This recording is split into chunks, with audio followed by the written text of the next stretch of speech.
Zonas arqueológicas de Michoacán en riesgo.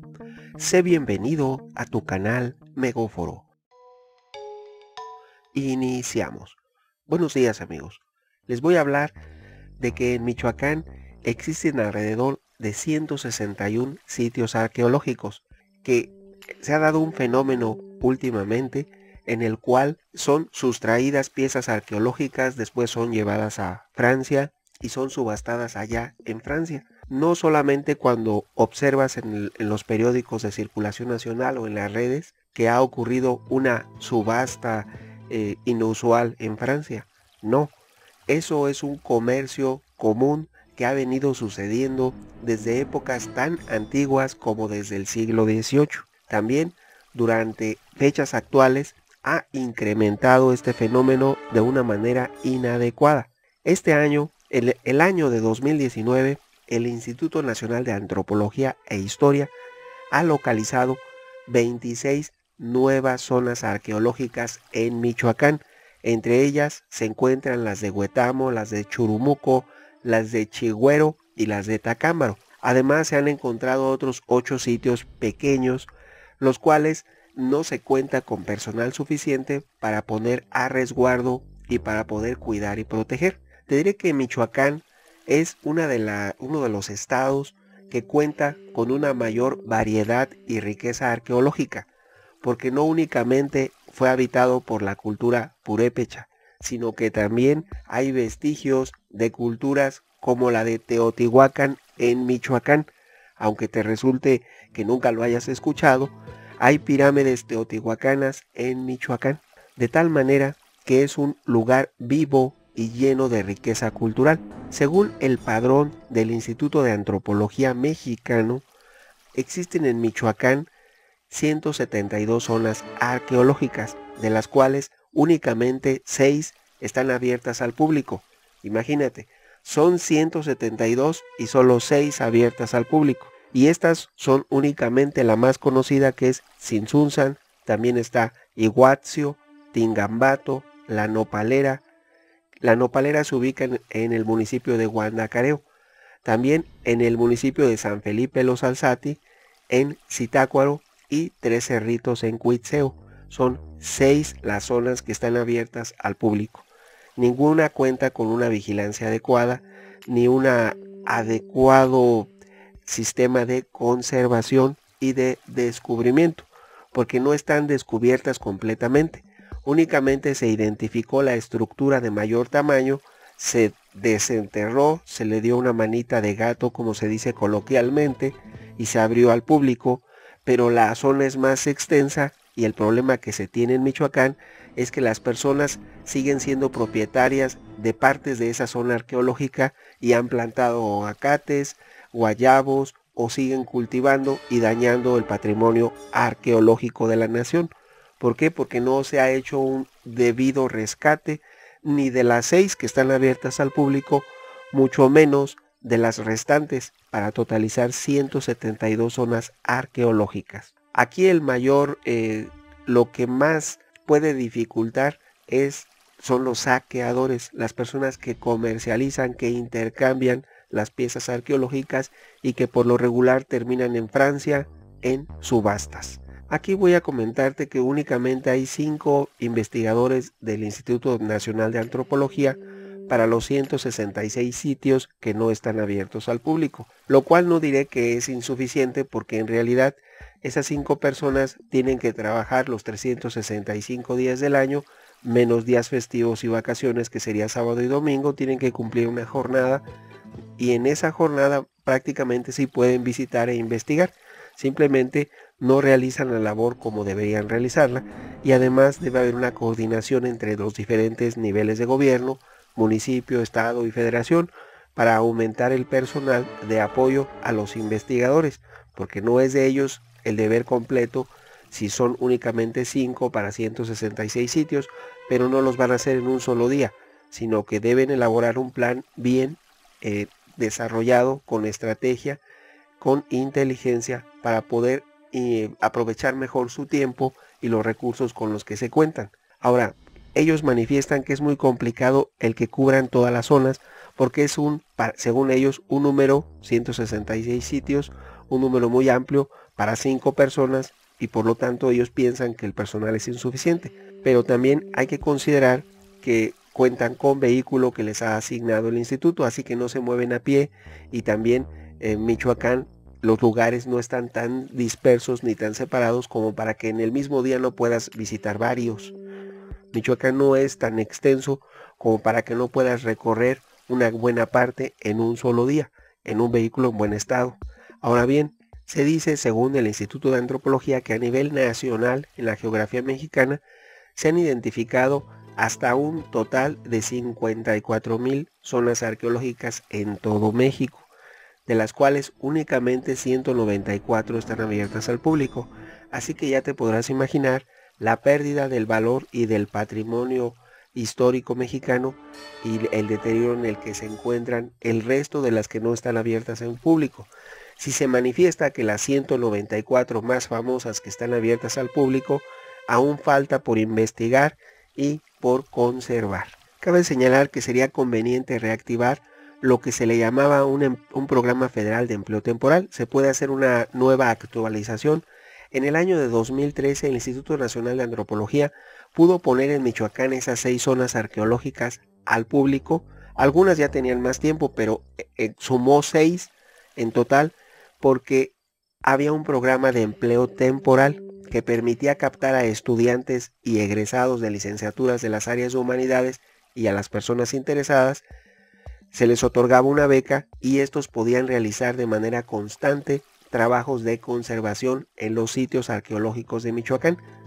Sin embargo, se manifiesta que se canceló ese programa y ya no ha podido haber avances y no han contado con el apoyo.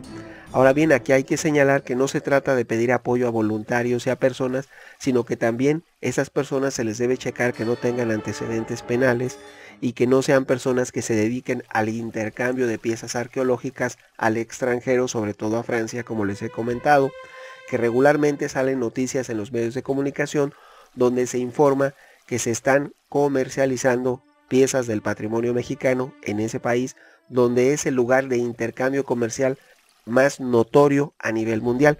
Son llevadas a otros sitios, a Estados Unidos y a otros países, pero principalmente primero llegan a Francia y de ahí al mundo.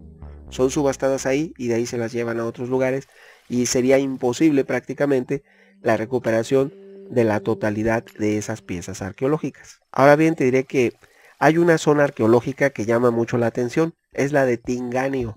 En Tinganio, que se ubica en el municipio de Tincambato, se dice que hay una pirámide que aún está oculta, se encuentra sin explorar, sin investigar, y lo más grave es que está debajo de una huerta de aguacate. Sabemos que las raíces de los árboles de aguacate van a destruir esa pirámide. Después va a ser más costoso y muy difícil reconstruir esa pirámide que es de naturaleza de la cultura teotihuacana. Paradójicamente, en Michoacán, donde prevaleció y reinó la cultura purépecha, tenemos esa civilización teotihuacana en Michoacán, en Tingambato. Aquí nos encontramos ante una alerta porque se está edificando la presa de Chigüero en Michoacán y el Instituto Nacional de Antropología ha identificado sitios arqueológicos que van a ser dañados por la presa Chigüero. No hay un programa de rescate de esos sitios arqueológicos que han sido detectados. Ahora bien, ¿qué se hará? Y también no es el único lugar donde ocurre esto.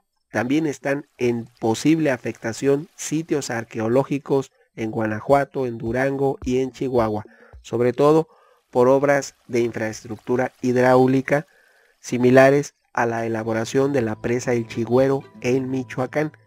Te diré que se han encontrado nuevas zonas arqueológicas, lugares de posible investigación en arqueología en el municipio de Churumuco y en Tacámbaro.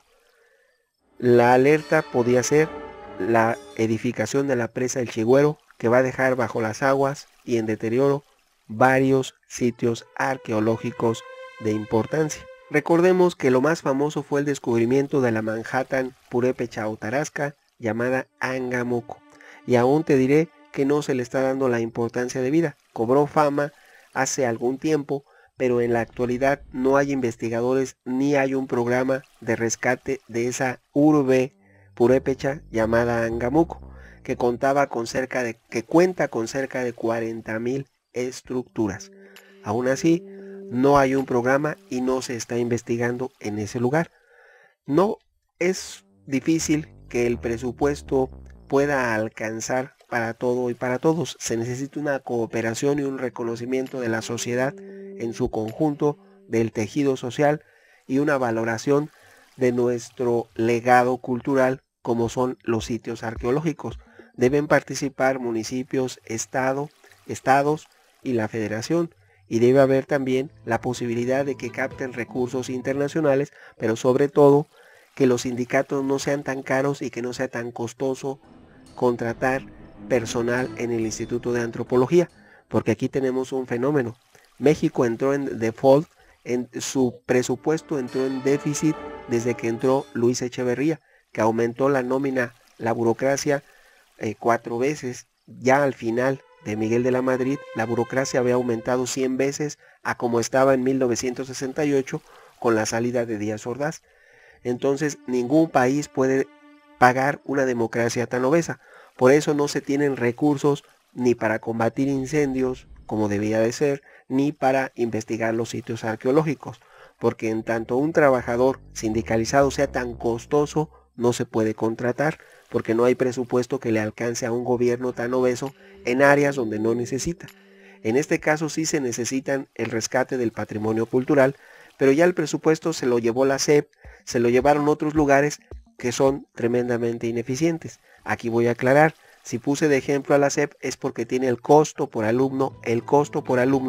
Si tú analizas todo el presupuesto que recibe la Secretaría de Educación en todos los niveles, municipio, estado, federación, congresos locales, organismos, ONGs y todas las entidades que les otorgan recursos, desde un diputado que va y impermeabiliza una escuela, que es un costo que está dirigido a la educación, desde una persona en Estados Unidos que hace el 3x3, que envía dinero para reconstruir una escuela, todos esos son ingresos que van a llegar a la SEP. Sin embargo, esa enorme, gigantesca cantidad que en este año 2019 sería un aproximado de 600,000 millones de pesos, si tú sumas el número de alumnos que se encuentran dentro de la Secretaría de Educación Pública y lo divides entre esos 600,000 millones de pesos, te va a dar el costo por alumno más alto, más caro del mundo. Si tú en lugar de hacer todo eso, únicamente tomaras esos 600,000 y se lo dieras directamente a la gente, le estarías dando a cada alumno 100,000 pesos al mes para que pudiera estudiar. Ese es el costo por alumno, el más alto del mundo. Es solamente un ejemplo cuando un gobierno crece su burocracia, la hace tan obesa que ya no puede moverse. Es un elefante blanco que no puede moverse. Se tiene que adelgazar. Alguien tiene que llegar y despedir al 80% de todos los burócratas de todos los niveles, en todos lados, municipio, estado y federación, para que pueda funcionar el gobierno y establecer por ley el prohibir contratar un determinado porcentaje del presupuesto no puede ser destinado al pago de nómina. Y así ellos tendrán que ver cómo le hacen para funcionar de manera eficiente. Si se les pone un tope de porcentaje en su presupuesto que no puede exceder el pago de nómina y la obligación de cumplir con los servicios bajo pena de cárcel. O sea, nada de que, ay, no puedo contratar, entonces ya no puedo brindar servicios. No, si no brinda servicios, desde el presidente hasta el último al bote. Y así van a tener que ser eficientes, porque no podemos estar pagando un barril sin fondo eterno que nunca va a dar resultados. Claro ejemplo es este, que todos los sitios arqueológicos de México están prácticamente en el abandono y que ha existido y se ha incrementado de manera alarmante el envío de piezas arqueológicas al resto del mundo, sobre todo a Francia, en detrimento del patrimonio cultural de México. Debe haber un sentido patriótico de parte de nuestros gobernantes y del tejido social para tratar de valorar lo que es en verdad mexicano. Opiniones habrá muchas. ¿Tú qué piensas? Tu amigo Megóforo. Hasta pronto.